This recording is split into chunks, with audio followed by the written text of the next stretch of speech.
Hey guys, so today we're going to take a bite out of two delicious stories. If you couldn't tell, they're probably food related, and we have a lot to bite into, so let's dive into it. As well, I am a little bit under the weather, so please excuse my voice this episode. Today we're facing an unprecedented array of data breaches, hacking attempts, and surges in digital crime. Why is there such a widespread amount, and how little is noticed in our everyday lives? Malware, dark sites, brute forcing, zero-day script kiddies, and nation-state hackers are all on the rise. Learn more about the threats we face and gain a bit more knowledge than yesterday. Hey everyone, another episode of Exploit Brokers is coming to you now. So let's go ahead and dive into the first story. So, in an article by Dark Reading, Jason's Deli accounts compromised by credential stuffing. Deli Dollar's loyalty accounts hit with stolen credentials from the dark web, potentially exposing the personal data of more than 340,000 customers. So, before we dive into it, before we go further, credential stuffing. So, credential stuffing, to kind of give a short but long-winded answer, is when you find username and passwords for accounts online from other kinds of data breaches, right? Any other type of data breach that would have occurred at any point, you grab those and there's several tools you can find, and you just try those username and passwords in multiple websites in the hopes that you'll get a hit. And what that means is if you're able to log in and they don't have something like two-factor authentication set up, two-factor, where usually either you have an app or you get a text message, and what'll happen is they'll get a hit and now they can steal any information that's in there. So, going through the article, Texas-based soup and sandwich slinger Jason's Deli is alerting members of its Deli Dollars rewards program that their personal data was potentially exposed in a credential stuffing attack. The accounts were compromised with genuine logins gathered from the dark web from previous breaches of other systems, according to Jason's Deli's filing with the Maine Attorney General's office, potentially impacting more than 344,000 customers. So again, there's 344,000 customers that were affected, but that's 344 accounts that essentially reuse the passwords, and those passwords and usernames, or email and password, depending on how they have it set up, got leaked from another breach somewhere else leading up to that. Whether that was a week ago from the attack, a month, 6 months, this happened at some point, and they either reuse the passwords heavily or they reuse it and they don't reset their passwords often, right? If you reuse the password but you reset it every 2 to 3 months, that's more secure than reusing a password, but you shouldn't be reusing a password at all. Ideally, something like a password manager or multiple passwords for multiple websites and don't reuse it is the best way. And then you enable multi-factor authentication, and that makes you more secure than that as well, right? So there's different ways you can secure yourself. But in this case, 344,000 customers were affected, and it doesn't seem like this was anything to do with Jason's Deli's infrastructure, at least not directly. There was, some alerting they could have done, but we'll get into that. The customer's notification read, in part, on December 21st, 2023, we learned that an unauthorized party had obtained an unknown number of Deli Dollar and online account login credentials, usernames, and passwords, most likely from other data breaches or sources not involving Jason's Deli. These unauthorized parties apparently use these login credentials to determine if they match those of our reward and online accounts. Again, going back to the explanation, you get those usernames and passwords that were dumped in some large pastebin file or some data breach, and then you just start brute forcing multiple websites, right? So they may be getting those username and passwords and trying it on Jason's Deli. They might be trying it against Subway. We'll get to that. They'll be trying it against Facebook, Walmart, blah, blah, blah, blah, blah.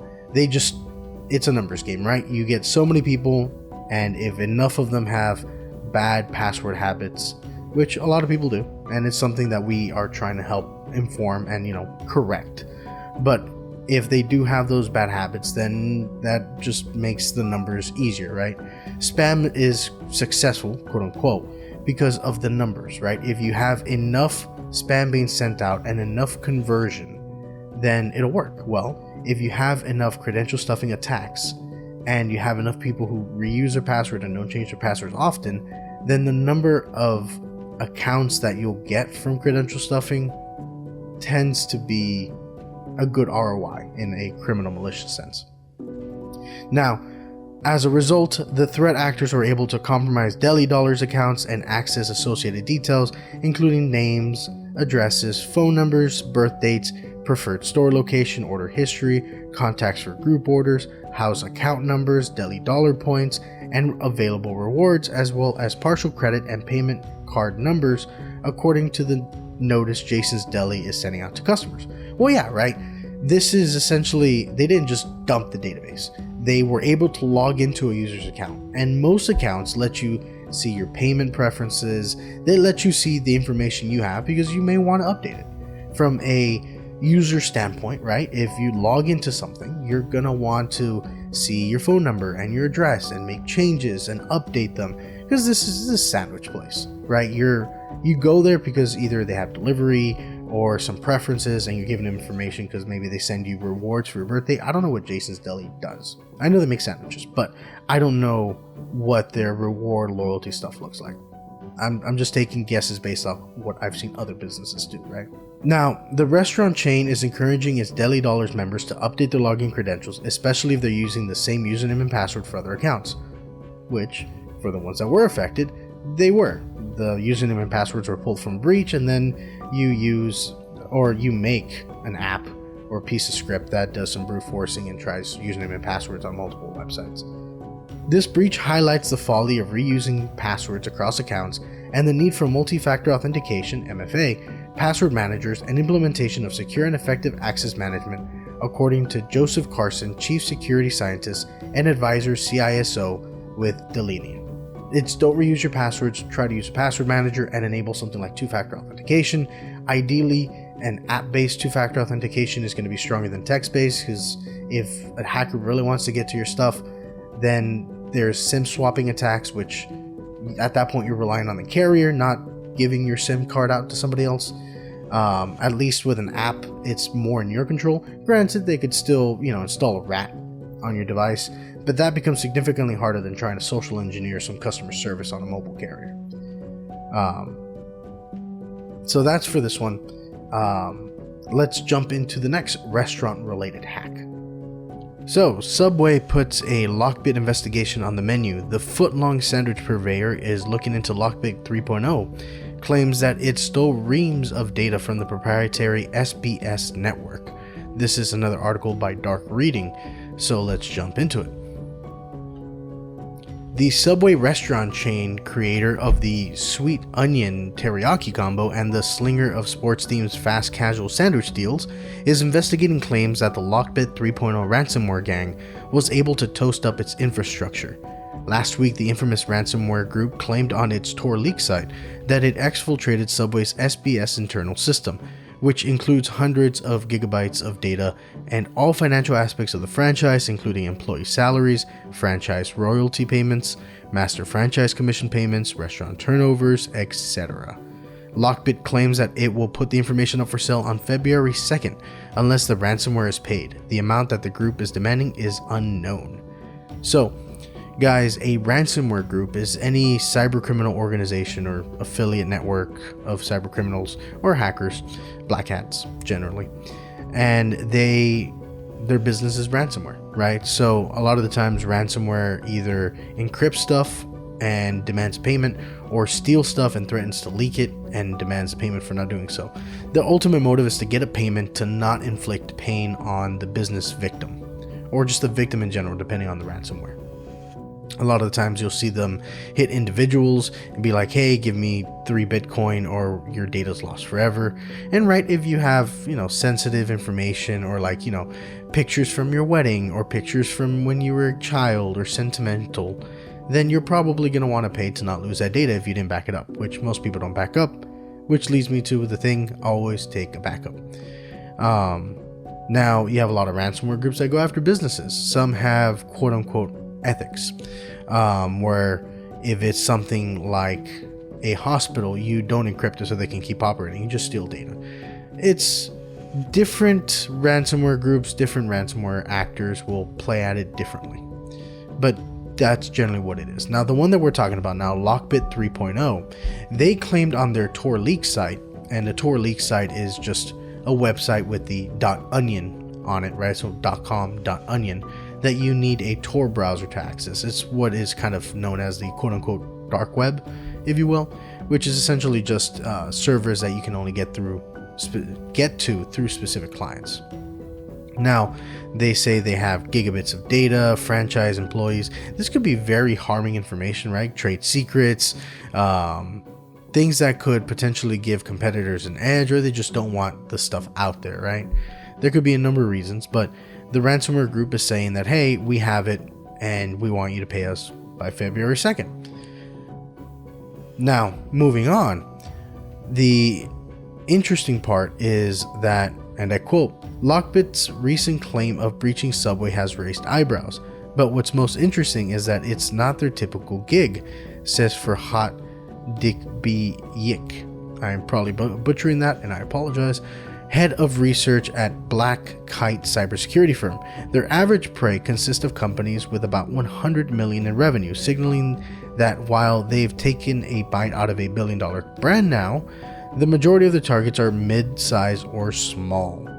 So what it is essentially is you have ransomware groups that niche down, or they specialize in the kind of businesses that they attack, because they tend to know the business, they tend to know how things operate and weak points within that infrastructure. And what's weird and interesting is that LockBit generally goes after smaller companies, right? 100 million is a lot of money for an individual, but for a mid-sized business with a couple hundred employees, 100 million might just be, normal operating procedure or normal revenue for the year, right? And maybe they'll gross 5 mil, right? But that means they got about 95 mil in expenses. There's a lot of business savvy that goes into that, but that's kind of what this is getting at, right? They've up to now generally gone after the 100 mil revenue range businesses, and now they're going after the $1 billion, the big boys, if you will, right? So that could mean that the next thing they're going to target would be, I don't know, Chick-fil-A or one of those big restaurants, right? If they're going to keep following this chain of attacking $1 billion companies, and not to say Chick-fil-A is $1 billion, I don't know what the valuation is, right? But I'm just thinking the bigger brands than the $100 million revenues. Now, the reason for the pivot could be the presentation of sheer opportunity, he adds. An analysis of Subway with Black Kite's platform confirms issues similar to other major enterprises with large attack surfaces. Many are slow to patch and, as a result, face vulnerability exploitation, a tactic of ransomware groups like LockBit. We've seen this before with incidents like the Boeing breach via Citrix Bleed. So this is kind of a recurring theme that I've been seeing, where you have larger companies, right? And if you want to think about it, the larger a company gets, the more red tape that will exist, the more paradigms and procedures and protocols and management approval and things ladder, essentially, the bigger the ladder becomes. So if you want to roll out certain practices, well, you either need a very dedicated, someone like a chief information security officer or a security team, an operation center, people that are actively monitoring. And even if it is, it's hard to get everything right. From an attack defense mentality, an attacker has to only be right once, a defender has to be right every single time. And that's probably paraphrasing what the mentality is, but you kind of understand where this is going. Well, what's going on is that major enterprises, bigger companies, have more domains, they have more computers, more infrastructure, more network, more point of sale, more machines, more equipment, more people, more places where an attacker can hit, versus, the smaller $100 million revenue might have a tenth of the amount of infrastructure, a tenth of the amount of computers and domains and infrastructure and etc., right? Which means that now you have smaller targets, you have smaller things to aim for, and sometimes that's what they want. But when you're talking about vulnerabilities and getting things patched, well, from a pure logistics standpoint, is it easier to patch 100 machines or 100,000 machines or 2,000 machines or 10,000 machines, right? The more machines you have, the more difficult it's going to be to patch, given that every employee, you have to get employees on board. And hey, if this is running critical infrastructure, maybe it can get taken down. Maybe this is a machine that was just spun up and forgotten about, but it's still connected to the network, right? So you have this digital asset, or you have this physical asset that's connected to the network that's vulnerable, but hasn't been logged into or patched in months. So there could be a bunch of major vulnerabilities that are on that haven't been or patched properly. Granted, the bigger companies have the resources to try to maintain inventory, but that's not to say that they can still react as quickly as they should. And that's not to say that a small company can react faster because they're smaller, because they may not even have that on their radar. So there's kind of a balance, right? But generally, the bigger companies have more resources, more places where attacks can occur. And it takes a lot of money, effort, and time to keep stuff patched, to keep stuff up to date, and to monitor and keep track of everything, right? So you're relying on the attacker being right one time, which in this case, they were able to get in and get stuff from the SBS. And that's kind of what it comes down to, right? Cybersecurity, as interesting as it is sometimes a cat and mouse game, where you just have to be better than the criminal, trying to be one step ahead of them. And not everyone does, which is why there's ransomware victims and stuff like that. Now, there's some interesting stuff that goes on to the end of it, where Black Kite estimates that the LockBit enjoyed about a fifth, 21%, of global ransomware market share last year, claiming more than 1,000 victims. That's a number that dovetails with other estimates. A ransomware stats report this week from ZeroFox, for example, found that the LockBit accounted for more than 35% of total extortion attacks in early 2023, peaking at almost 50% last February and 20% in the fourth quarter. What this means is LockBit is very active. They are one of the bigger attackers, if you will, in this space. And it's interesting to see, they went from medium to bigger businesses, and that could mean a bigger bounty or a bigger ransomware, if you will, a bigger ransom, if you will, because obviously the bigger company is going to generally have more money, right? $100 million company can't pay you $200 million. They just don't have that kind of money. But a $1 billion company might be able to pay you $200 million.